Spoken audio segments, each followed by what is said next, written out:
De Vizcaya. Las juntas nos pidieron iniciativas para que la ciudadanía, los hombres y mujeres de Vizcaya, nos conozcan más y mejor a la Diputación, para informar y para acercar a la ciudadanía los servicios que prestamos y que ayudamos también. Obras maestras que se presentan en un formato que hasta ahora no teníamos a disposición, que es esta calidad de reproducción digital tan extraordinaria. Además, con label vasco, es decir, es Gráficas Durero, lo quiero decir porque realmente no hubiéramos podido hacer un trabajo tan real. Los ciudadanos, normalmente nuestra posición es siempre estar esperando. Mila esker ona etortzegatik.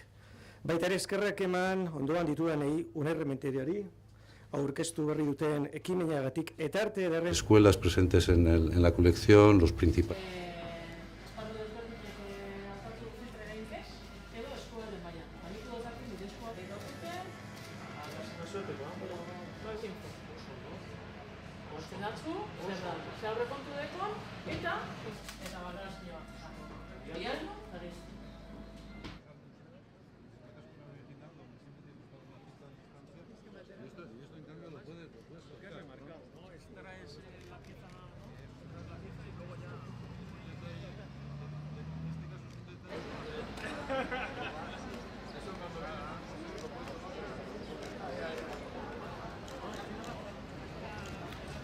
Buena chaqueta lleva.